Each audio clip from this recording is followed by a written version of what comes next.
If I ask you to name the greatest Russian writer of all time, I mean, I know exactly who you were going to say. Yeah, there are definitely a couple of very obvious suspects. Right. You were probably thinking of Leo Tolstoy, right? Mhm. Picturing this massive, sprawling epic like War and Peace. Or you were thinking of Fyodor Dostoevsky and the dark, super intense psychological torment of crime and punishment. Which is completely understandable. I mean, those are the global heavyweights. And honestly, that makes perfect sense for anyone in the West. But here's the thing. If you worked into a cafe in Moscow right now, sat down with a group of locals and gave that exact same answer, you would probably be laughed out of the room. Oh, yeah. You would be politely, or, well, perhaps not so politely, corrected almost immediately. Exactly. Because to a Russian, the answer to that question is always unequivocally Alexander Pushkin. It's not even a debate. It's just, an undisputed fact of the reality. It really is. And that massive contradiction, what we can call the Pushkin paradox, is the starting point for what we're doing today. So welcome to the deep dive. Today we are taking you on a massive, comprehensive exploration into the genetic code of an entire nation's literary soul. It is a phenomenal story, too. We are looking at a lineage of ideas that completely shaped a country's identity. Yeah, we have a brilliant stack of sources on the table today to help us decode all of this. We are pulling from deep academic papers, including a really fascinating chapter by Greta N. Slobin on the Russian diaspora. That one was so good. It's incredible, and we've got that alongside historical biographies and some incredibly sharp literary critiques. And our mission for you today is to solve a massive cultural puzzle. We are going to figure out why Alexander Pushkin is considered the absolute everything of Russian culture. Right. We will track how his aesthetic DNA was passed down directly to his true literary heir, a writer named Ivan Turgenev. And then we are going to look at how a monumental, earth-shattering clash of ideologies completely shifted how critics ranked Turgenev against the two giants, Dostoevsky and Tolstoy. It's essentially a story about an inheritance, but an inheritance that sparked a century-long cultural war. Exactly. But to even begin to understand that war, we have to understand the man who built the prize they were fighting over. We have to start with Pushkin.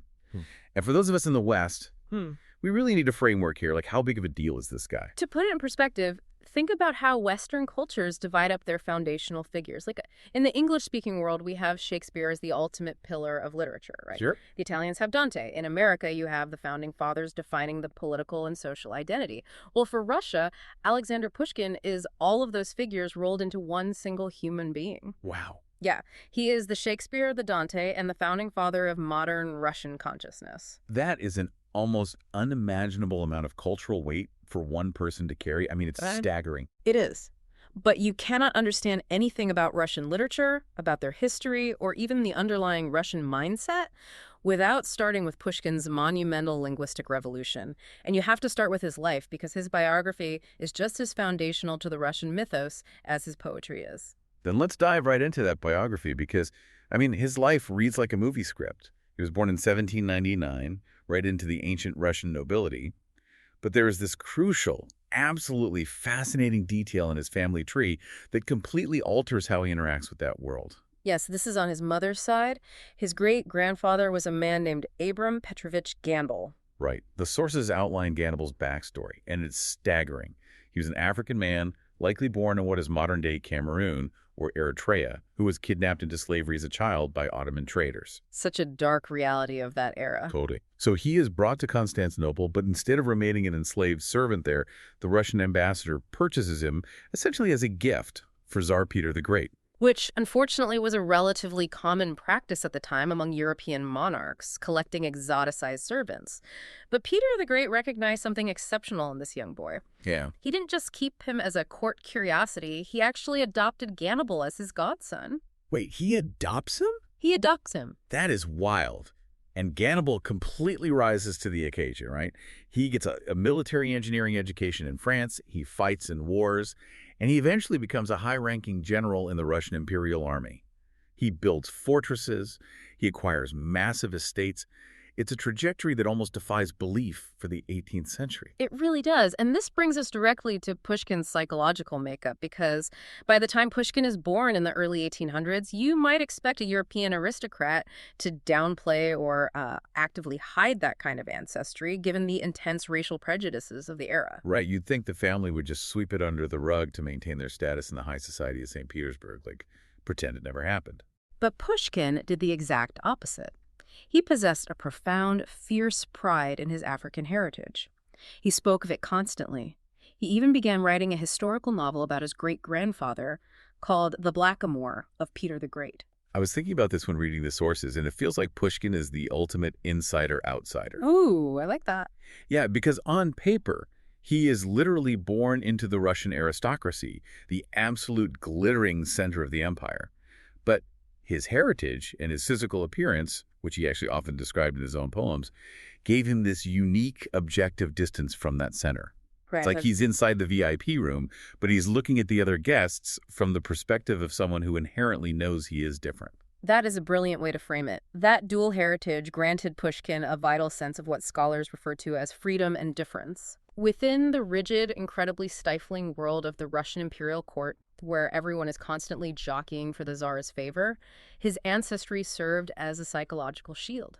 It allowed him to view the Russian imperial structure not merely as an entitled, blind noble, but with a highly critical, cosmopolitan eye. So he's not just drinking the Kool-Aid. Exactly. He was fundamentally part of the empire, but his roots connected him to a much broader, complex global narrative. It immunized him against the petty snobbery of the court. And you can see that resistance to the rules in how he lived his life, too. He was intensely rebellious from day one. As a kid, he spoke fluent French, because that's what Russian nobles did. They often spoke better French than Russian. Yes. But at the same time, he is sitting in the dark with his beloved peasant nanny, Irina Rodionovna, and she is filling his head with these earthy, magical, deeply Russian folktales. Which is the crucial seed for the linguistic revolution we're going to discuss shortly. He is mentally navigating between the highly polished, imported culture of Europe and the deep, rich, unfiltered culture of the Russian peasantry. And as he gets older, that rebellious streak turns political. He gets involved with a group in St. Petersburg called the Green Lamp Association. A very important group. For those who might not know the history, this is the era right after the Napoleonic Wars. Young Russian military officers had marched all the way to Paris to defeat Napoleon, and while they were in Western Europe, they saw things like constitutional monarchies, civil liberties, and, a world without serfdom. A completely different way of living. Yeah. So they come back to autocratic Russia and think, wait a minute, why don't we have these freedoms? This eventually leads to the Decembrist uprising, a literal attempt to overthrow the Tsar. Now, Pushkin wasn't out in the central square with a musket during that uprising, but he was absolutely the poetic voice of that entire generation's frustration. He was writing these fiery, revolutionary poems, circulating them secretly in manuscript form, poems like Ode to Liberty. Which, predictably, lands him in massive trouble. Tsar Alexander the Sturgis is not amused by a young aristocrat writing about freedom. Not at all. So Pushkin gets exiled. He's kicked out of the glittering capital, sent down to the south, to the Caucasus, and later he's basically placed under house arrest at his mother's remote rural estate, Mikhailovskoye. And yet, historically speaking, that exile was the best thing that could have happened to Russian literature. Really? How so? Well, by removing him from the endless parties and distractions of St. Petersburg society, the Tsar unwittingly forced Pushkin into the heart of the Russian countryside. He was surrounded by the language of the common people, the changing seasons, the raw reality of the nation. It deepened his art immeasurably. Oh, that makes sense. But the tragedy is that all this brilliance is cut so short. He dies at just 37 years old. And the way he dies is so cinematic, it's almost absurd. It's a duel. Yes, in the bitter winter of 1837. He fights a duel with a French military officer named Georges Dantes, and the whole thing is over high society gossip. There were vicious rumors going around St. Petersburg that Dantes was trying to seduce Pushkin's wife, Natalia. And Pushkin, who had a famously jealous and fiery temperament, he just couldn't let it go. Right, so he calls him out. They meet in the snow by the Black River. Dantes shoots first, hitting Pushkin in the stomach. Pushkin manages to fire a shot back, lightly wounding Dantes, but the damage is done. Pushkin dies 2 days later in agonizing pain. The sources sum it up perfectly. He lived by his pen and died by the sword. It is a devastatingly romantic end for the central figure of the Russian Romantic era. I mean, the sheer absurdity of a nation losing its greatest mind over a petty social rumor is something Russians still mourn today. That's heartbreaking. It is. But his death, as tragic as it was, sealed his mythic status. The real legacy, however, is what he managed to achieve in those short 37 years. To understand why he is the everything of Russian culture, we have to look at the linguistic Big Bang he initiated. Right, because if we look at the state of the Russian language before Pushkin arrived on the scene, it was fundamentally fractured. It had a severe split personality. Very much so. It was a conditioned linguist called diglossia, where two different varieties of a language exist side by side in a community but are used for completely different social functions. Okay, let's break that down for the listener. What did that actually look like if you were living in Russia at the time? Well, if you looked at the nobility, the upper classes who ran the country, they barely spoke Russian in their daily lives. They spoke imported French. French? Really? Yes. French was the language of culture, of philosophy, of diplomacy, of polite society. You spoke French at a ball or when writing a love letter. And if you wanted to read high literature or attend church? Then you encountered Church Slavonic. This was an archaic, highly stiff, deeply formal language. It was elevated, but it was rigid. Imagine trying to write a fast-paced, modern, psychological thriller, but you were forced to use the vocabulary and grammar of the King James Bible. Oh, that sounds awful. It doesn't work. It lacks the flexibility to express modern, nuanced human emotions or the gritty realities of everyday life. So you have French for the aristocrats, Church Slavonic for the solemn literature, and meanwhile, the actual peasants, the vast majority of the country, are speaking a rich, colloquial, earthy Russian that the nobility considers vulgar. Exactly. The literary language was totally walled off from the living language. So Pushkin comes along, and he essentially performs linguistic alchemy. He takes the elevated, high-blown style of the classical odes, and he forcefully mashes it together with the colloquial, everyday speech of the Russian peasants, the language he learned sitting in the dark with his nanny. He breaks down the wall. He created a brand new synthesized language. It was highly artistic, capable of the most profound poetic expression, but it was also profoundly accessible and alive. He didn't just write in Russian, he essentially invented the modern Russian literary language. That's incredible. It's why historians say he gave the Russian people their voice. And the ultimate, undisputed masterpiece of that new voice is his work, Eugene Onegin. It's a novel, but it's written entirely in verse. Yes. It took him over 7 years to write, and it evolved as he himself matured. It is famously referred to by critics as the encyclopedia of Russian life because it captures absolutely everything. He describes the glittering, superficial balls in St. Petersburg, the strict codes of honor that lead to duels, the deep superstitions of the peasants, the changing of the seasons in the remote countryside. It's a total portrait of a nation. And beyond just the sheer beauty of the language, he created prototypes in that book that defined Russian literature for the next 100 years. Like he created the archetype of the superfluous man with the main character Onegin. This is a critical concept for the listener to grasp. What exactly is a superfluous man in this context? Right. It's not a term we use much today. So Onegin is this young, handsome aristocrat who has all the education, all the privilege, and all the money in the world, but he has absolutely no purpose. Not at all. He's deeply bored, terribly disenchanted, and poisoned by a kind of imported European cynicism. He can't fit into the traditional structures of society, but he lacks the moral conviction to actually rebel against them. He just drifts, ruining the lives of people around him out of sheer apathy. That archetype becomes a permanent fixture. You see the echoes of Onegin repeated in the works of Lermontov, in Turgenev, in Goncharov. He is the blueprint for the alienated Russian intellectual. But equally important is the female prototype Pushkin created in the novel, Tatiana Larina. Yes, Tatiana. She becomes the ideal Russian woman. Unlike Onegin, who is corrupted by that hollow European cynicism, Tatiana is deeply authentic. She was raised in the countryside, intimately connected to Russian nature and folklore. A true force of nature. And most importantly, she possesses an unwavering moral resolution. When faced with heartbreak and temptation, she makes the agonizing but principled choice. She became the absolute gold standard for heroines in Russian fiction. She really did. Okay, I have to stop here and challenge this a bit. Go for it. Because I am listening to all of this. He creates the modern Russian language. He writes this absolute masterpiece that invents the archetypes of Russian fiction. He's basically the Russian Shakespeare. If all of that is true, if he is this towering genius, why is his poetry so relatively unknown to English-speaking readers today? Like, why aren't we reading Eugene Onegin in high school literature classes alongside Romeo and Juliet? Ah, that is the million-dollar question. And the answer lies in a deeply frustrating concept for anyone who loves literature. Untranslatability. Untranslatability, meaning it just fundamentally doesn't work when you move it into English. But wait, why couldn't you just translate it literally, a word for a word? Because if you do that, you kill the very thing that makes a genius. Pushkin's brilliance is intrinsically tied to the specific mechanics of the Russian language. His work relies heavily on an incredible musicality, perfect rhythmic structures, and a highly nuanced synthesis of vocabularies. Can you give an example of what that means in practice? Certainly. Pushkin might write a stanza where he deliberately places a French calque, which is a phrase borrowed directly from French but translated literally into Russian, carrying an air of aristocratic snobbery right next to an archaic, solemn word from Church Slavonic. Okay. And then he'll immediately follow it with a coarse idiom you'd hear a peasant use in a tavern. So he's playing 3 different cultural pianos at the exact same time. Precisely. It creates this rich, ironic, incredibly textured reading experience for a Russian, but you can't just swap those words out for English equivalents.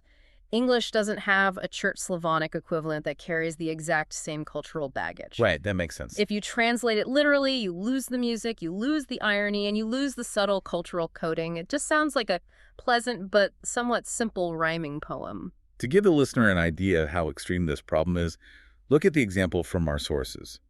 The brilliant writer Vladimir Nabokov, who wrote Lolita, who was fully bilingual and a literary genius in his own right, became obsessed with translating Eugene Onegin into English. Oh, this story is amazing. The poem itself is relatively short. It's only about 100 pages long in Russian. But Nabokov realized a poetic translation was impossible without losing the meaning, so he did a brutally literal translation.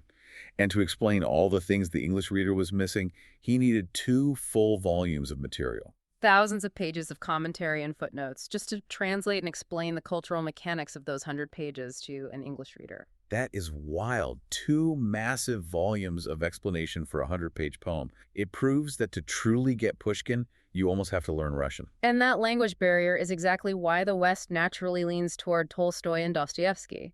Their brilliance lies in grand philosophical ideas, sweeping historical narratives, and deep, dark psychological probing. And those translate better. Much better. Those elements survive the translation process because they aren't completely dependent on the rhythm of the words. You can translate a 20-page argument about the existence of God in a Dostoevsky novel into English, and the sheer force of the idea remains intact. You can't do that with a perfectly balanced Pushkin stanza. That makes perfect sense. Yeah. So Pushkin dies in 1837. He leaves behind this incredible, newly forged language and these foundational archetypes. The genetic blueprint of the literature has been written. But a blueprint is useless if no one builds the house. Who inherits this DNA? That brings us to the next vital phase of our journey. While basically every Russian writer borrowed from Pushkin to some degree, the sources clearly establish that his direct, true aesthetic descendant, the man who carried his specific literary DNA forward, was Ivan Turgenev. Turgenev. Now, he is a fascinating figure to look at. If we examine his style, it directly mirrors Pushkin's approach in Eugene Onegin. The sources note that Turgenev, like Pushkin, did not dissect and overanalyze his heroes. Which is a crucial distinction. How would you contrast his approach with the later writers? Well, let's look at the mechanics of it. If Turgenev wants to show you that a character is deeply anxious or heartbroken, he doesn't crack open their skull and show you every single frantic, obsessive thought. He doesn't trap you inside their head. Right. No sprawling internal monologues. Exactly. Instead, he conveys their atmosphere. He might describe the exact, delicate way the wind is blowing through the birch trees outside the estate window, or the specific posture of the character as they look away. He's just painting a picture. Yes, he favored classical harmony and measure. His prose was highly lyrical, maintaining an objectivity that avoided heavy-handed moralizing. Turgenev didn't grab the reader by the collar to preach to them. He observed the world, both its beauty and its tragedy, and rendered it with a cool, artistic distance. To use a modern analogy, I like to think of Pushkin as building an open-source operating system. Okay, I'm listening. He built the foundational code of Russian literature, the new vocabulary, the grammar of the archetypes. And Turgenev came along and built the most elegant, streamlined application on that exact system. He didn't try to rewrite the code. He used it to make something beautiful, clean, and completely bug-free. That's a very apt analogy. Turgenev utilized the system for its intended purpose, art. And socially, Turgenev occupied a space that was entirely unique for a Russian writer of his stature. He was widely known as a Russian European. He was a true, unapologetic cosmopolitan. Right. He wasn't sitting in a snowed-in cabin in Siberia. He lived in Western Europe for huge chunks of his adult life, largely because he was hopelessly in love with a married French opera singer, Pauline Viardot, and basically followed her family around. Quite the romantic commitment. Definitely. He was living in Paris, hanging out in drawing rooms with absolute literary heavyweights like Gustave Flaubert, Émile Zola, and Victor Hugo. He was deeply embedded in the French literary scene. But crucially, and this is what makes him a Russian master, while he lived in Europe, he never stopped writing about Russia. His most famous early work, A Sportsman's Sketches, was a deeply poignant, humane look at the lives of Russian serfs in the countryside. He was writing about the changing social fabric of his homeland. So he's looking back at his country through a European lens. He has that same objective distance that Pushkin had with his heritage. Exactly. The critics of the time and later scholars recognized Turgenev's cultural role as a middleman between Russian and European literatures. He was essentially fulfilling a part of Pushkin's legacy that often gets overlooked. The deep desire to integrate European Enlightenment ideals, reason, classical beauty, individual liberty, progress with the stark, often brutal reality of Russian life. He wanted Russia to join the wider world, to mature into a modern European nation, not remain isolated in its own exceptionalism. Precisely. As one biographer in our sources noted, Turgenev knew his own limitations. He knew he was neither a prophet nor a fiery reformer. What he valued above all else was the air of freedom and undisturbed artistry. He wanted to create beautiful, true art that reflected human nature, not write political manifestos disguised as novels. But that specific desire, just to be an artist, to be a European-leaning liberal who values beauty over preaching, that is going to put him on a massive, unavoidable collision course with the other heavyweights of his era. Oh, absolutely. Because while Turgenev is carefully carrying Pushkin's torch of classical harmony and European integration, Dostoevsky and Tolstoy are looking at that torch and saying, this isn't enough to light the way in the dark. They were heading in a radically different direction, and this tension builds until it eventually fractures the entire culture. This leads us to what we can call the Great Schism in Russian literature. Yes, the Clash of the Titans. Dostoevsky and Tolstoy, particularly in their mature periods, were not interested in undisturbed artistry. That sounded decadent to them. They focused on extreme psychological turbulence, massive, overwhelming philosophical ambition, and what the sources specifically call moral didacticism. Let's explain that term for the listener. Moral didacticism means they explicitly wanted to teach you. They saw literature not merely as an aesthetic exercise, but as a crucial tool for spiritual and national salvation. They wanted to show you how to live, how to suffer, and how to save your immortal soul. If Turgenev writes to show you the wind in the birch trees, Dostoevsky writes to drag you through a fever dream monologue about whether a man has the right to commit murder if God doesn't exist. It's a completely different sport. Completely different. And they viewed Turgenev's cosmopolitanism, his tailored suits, and his Parisian friends with deep, profound suspicion. Which all finally boils over in 1867. There is this famous, incredibly bitter meeting in the German spa town of Baden-Baden between Dostoevsky and Turgenev. Baden-Baden was where wealthy Russians went to vacation, and in Dostoevsky's case, to feed a crippling gambling addiction. Yes, Dostoevsky had just lost heavily at the roulette tables. He actually went to Turgenev to borrow money, which set a strained dynamic from the start. But more importantly, Dostoevsky had just read Turgenev's latest novel, Smoke. And Smoke is a highly critical novel. It basically suggests that Russian society is full of hot air, hence the title, and that Russia is fundamentally backward.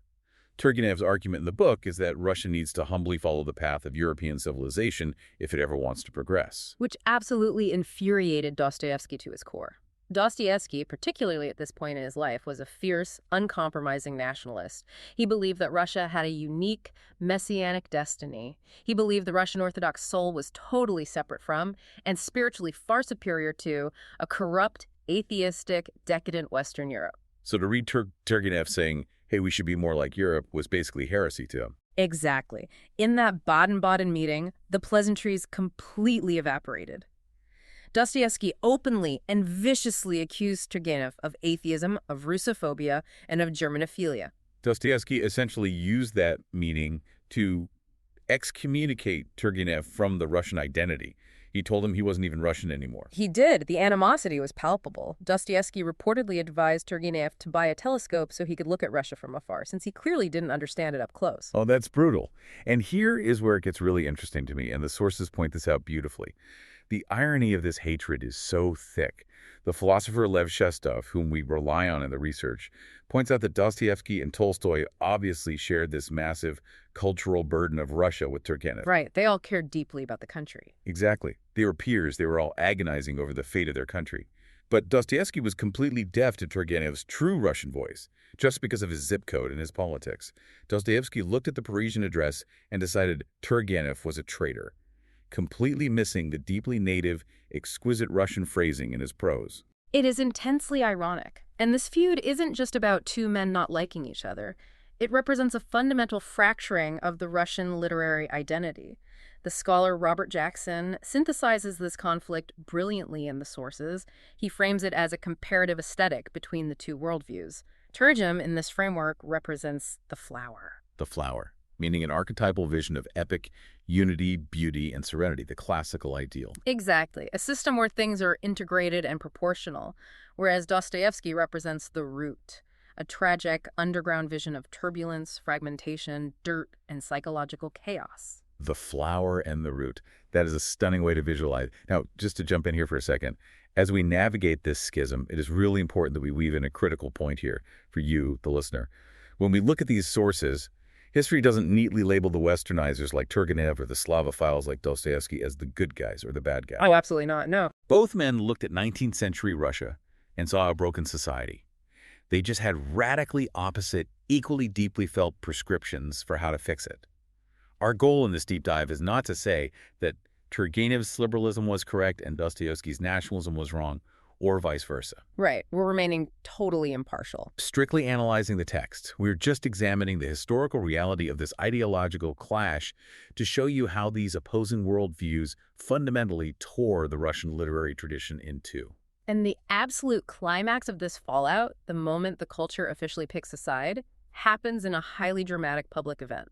The year is 1880. The location is Moscow. The Pushkin Monument celebration. Yes. This is a foundational myth-making moment in Russian cultural history. They are finally unveiling a massive bronze statue of Pushkin in the center of Moscow. Everyone who is anyone in Russian society is there.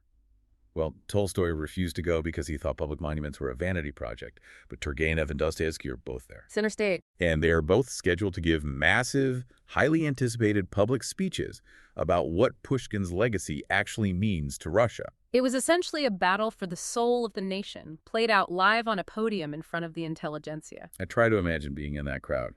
So Turgenev gets up to speak first. And knowing him, knowing his style, he probably gives a very polite, European-style academic lecture, which is definitely not what a passionate Russian crowd wants at a patriotic monument unveiling. You've hit the nail on the head. Yeah. But it's worse than just being polite. Turgenev gives a very measured, rational, Enlightenment-style speech. He praises Pushkin extensively, of course. He credits him with forging the national language and literature. But because Turgenev is committed to objective truth, he maintains his critical distance. Oh no, what does he do? He actually questions out loud whether Pushkin can truly be called a world poet on the absolute level of someone like Shakespeare or Goethe. Oh, wow. In front of that crowd. Yes. He suggests that while Pushkin's genius was deeply beautifully national, it perhaps hadn't yet achieved total universal dominance. It's a thoughtful academic critique. Which is like throwing a wet blanket over a bonfire. You don't go to a monument unveiling and say, well, the guy was great, but let's not get carried away. Exactly. The crowd is respectful but underwhelmed. But then Dostoevsky takes the stage. And Dostoevsky does not do objective academic critiques. No. Dostoevsky delivers an impassioned, visionary, terrifyingly charismatic, messianic sermon. He completely sweeps aside any measured analysis. Dostoevsky doesn't call Pushkin a great poet. He declares him a literal prophet. A prophet. He claims that Pushkin possessed a miraculous, almost divine, universal sympathy, the unique ability to completely reincarnate his Russian spirit into the spirit of foreign nations. And he builds to a crescendo, arguing that Pushkin is the ultimate, undeniable proof of Russia's divine destiny to eventually unite all of humanity through brotherly love. So how does a 19th century Russian crowd react to being told they're destined to save the world? With absolute, unprecedented mass hysteria. The accounts of this are legendary. People were openly weeping. Strangers were embracing each other in the aisles. People were literally fainting from the emotional intensity. You're kidding. No. Young men were rushing the stage to kiss Dostoevsky's hands. He tapped into the absolute deepest vein of emotional and nationalistic fervor in the Russian psyche. In that single moment, Dostoevsky used his speech to basically win the cultural war. He did. The public essentially voted by acclamation right there in the hall that Dostoevsky was the greatest living Russian writer and the true voice of the nation. And the immediate fallout for Turgenev's legacy is devastating. Dostoevsky's fiery rhetoric made Turgenev's liberal Enlightenment position look incredibly vulnerable, almost sterile and unpatriotic by comparison. The sources mention that a whole treasury of cliches sprang up overnight to downgrade Turgenev. Yes, the critical establishment turned on him entirely. Critics began labeling Turgenev as passive, old-fashioned, indecisive, weak. Because he wasn't prophesying the apocalyptic end of the world or the salvation of mankind, they decided he simply had nothing important to say. He was abruptly relegated to the second tier, yielding primacy to the two giants, Dostoevsky and Tolstoy. And this downgrade wasn't a temporary fad either.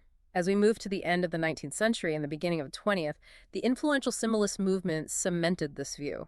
Let's explain the symbolist quickly for the listener. This was a movement around the turn of the century that was highly focused on mysticism, the subconscious, and the darker, hidden realities beneath everyday life. Correct. And prominent symbolist thinkers like Vasily Rozanov explicitly stated that Turgenev's beautifully drawn characters were just nice, superficial images. Well, that's dismissive. Very. But they felt Dostoevsky's anxiety and doubt, his focus on the tortured, irrational depths of the human mind, was the true, profound reflection of the modern soul. They explicitly valued the chaotic root over the classical flower. So Turgenev is pushed completely off the pedestal. He's written off as this soft, overly Europeanized relic of a bygone era, while Dostoevsky and Tolstoy take the crown and define what Russian literature means to the world. If you stop the tape right there in 1900, Turgenev loses. He definitely does. But the story doesn't end there. Right. Because history has a massive, brutal curveball waiting for Russia. Indeed. To witness the ultimate vindication of Turgenev's aesthetic, we have to move the timeline forward, past the explosion of the 1917 Russian Revolution into the 1920s and 30s. The Bolsheviks take over. The Tsar is executed, the old world is completely obliterated, and as a result, there is a massive wave of the Russian intelligentsia writers, thinkers, former aristocrats, military officers who are forced to flee the country to survive. Yes, exactly. They end up in permanent exile, scattered across Western Europe, mostly huddled in places like Paris and Berlin. This is the Russian diaspora, the émigrés. And we really have to pause and understand their psychology. These émigrés are profoundly traumatized. They are bereft of their nation, their history, their social status, and their wealth. They are stateless refugees, sitting in cheap, drafty cafes, living in host countries that are often entirely indifferent to their suffering. They've lost everything except the language in their heads. And as these exiled writers try to figure out their cultural identity, how to keep Russian literature alive when there is no Russia left for them to go back to, they run into a massive philosophical roadblock. Our sources highlight a term that was coined in the 1920s to describe it, the Tolstoyevsky complex. It is a brilliant term. It describes the overwhelming, almost suffocating, monolithic dominance of Tolstoy and Dostoevsky in the European literary consciousness. But think about why that dominance was a problem from the perspective of an exiled writer in a Berlin cafe in 1925. Look at Dostoevsky. He was viewed as the fiery prophet of the revolution, the man who predicted the chaotic, violent destruction that had just leveled their homeland. And then look at Tolstoy. In his later years, Tolstoy rejected art and aesthetics entirely in favor of a radical, ascetic moral philosophy. Exactly. Neither of those towering giants offered a comforting or even a practical model for an exiled artist trying to preserve the pure beauty of Russian culture abroad. Dostoevsky offered chaos, and Tolstoy offered asceticism. So the heavyweights of the émigré community writers like Ivan Bunin, who would go on to win the Nobel Prize, Alexei Remezov, and prominent critics like Merezhkovsky and Gershenzon, they realized they desperately need a different patron saint. They look back into the 19th century, and suddenly they see Ivan Turgenev in a completely new light. It brings to mind the novel Smoke that we discussed earlier. Yeah. In that book, Turgenev wrote about displaced Russians sitting around in a German spa town, feeling culturally homeless, arguing bitterly about the future of their country. Art predicting life. Yeah, because now, 50 years later, it wasn't fiction anymore. The diaspora is literally living in Europe, feeling entirely homeless. And suddenly, Turgenev, the man who was mocked for being the Russian European, looks less like a detached traitor and a whole lot more like a visionary prophet. It was a realization born of absolute necessity. The diaspora needed Turgenev's example to prove a vital point for their own survival. Since they no longer had a physical nation, a soil to stand on, they had to rely on what scholars call linguistic nationalism. Which is a fascinating concept, meaning your country isn't a geopolitical border on a map anymore. Your country is the language you speak and the literature you read. Precisely. As the prominent émigré critic Kodasevich passionately asserted at the time, literature's nationality is created by the very language it uses and the spiritual depth it reflects, not by the physical soil the author happens to be standing on. That's beautiful. It really is. Turgenev was the ultimate historical proof of this theory. He proved that you could live abroad in Paris, engage deeply with Western European culture, and still write masterful, profoundly, undeniably Russian literature. He didn't lose his Russianness just because he was drinking French wine instead of vodka. Not at all. And the values that Turgenev championed in his art, which the critic Gershenzon identified as religion, the good, love, and classical beauty, these became an absolute lifeline for the exiles. They needed that anchor. They did. The émigrés consciously chose to value Turgenev's ethics of beauty and measure over Dostoevsky's revolutionary turbulence. And why wouldn't they? They had just lived through the horrific, destructive reality of a revolution firsthand. They had seen what anxiety and doubt looked like when it was armed with rifles in the streets.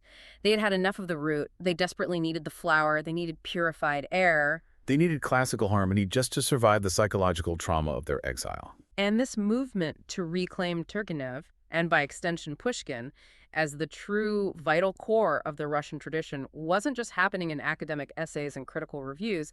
It ultimately culminated in the creation of one of the greatest novels of the 20th century. Yes, this is where all these threads finally tie together.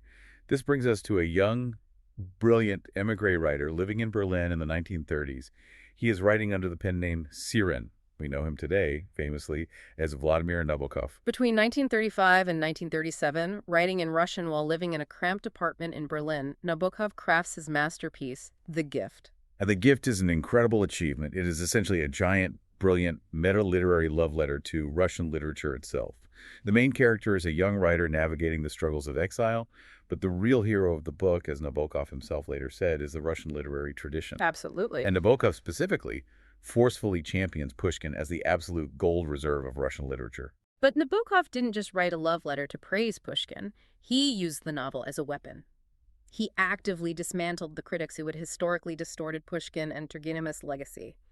He specifically targeted the utilitarian and radical critics of the 1860s, primarily a man named Nikolai Chernyshevsky. For context, Chernyshevsky and his followers were the radical critics who famously argued that political literature is the highest literature. They believed art was completely useless, even immoral, unless it was actively driving social reform. A pair of boots is more useful than a Shakespeare play, was the underlying logic. A very grim view of art. Yeah, and they were the ones who paved the way for the Dostoevsky worship and the Turgenev downgrade, because Turgenev refused to be a political activist. Nabokov did. He believed in art for art's sake, that the creation of beauty is its own justification. So in The Gift, Nabokov executes a vicious, brilliant, almost surgical satirical takedown of these radical 19th century critics. There's some hilarious details in the sources about how he does this. Nabokov basically speed runs through the two giants to cut them down to size. He dismisses Dostoevsky's entire agonizing aesthetic with a single brutal phrase, referring to his work as Bedlam turned into Bethlehem. Which is a remarkably sharp, devastating critique of Dostoevsky's tendency to take absolute psychological chaos and madness bedlam and try to force it into a narrative of religious salvation Bethlehem. And then Nabokov turns his sights on Chernyshevsky himself. Chernyshevsky had written a novel called What Is to Be Done. It was a deeply flawed, clunky, poorly written utopian novel, but the 1860s radicals absolutely worshipped it because of its political message. Right, they ignored the prose. Entirely. Nabokov mocks the fact that these critics treated this badly written political tract like a sacred liturgical book. Nobody dared point out that the writing was terrible. Except Ivan Turgenev, who had mocked it years earlier in his novel Smoke. Right, so Nabokov, writing in the 1930s, is sharing a laugh with Turgenev across the decades. He brings Turgenev's legacy completely full circle.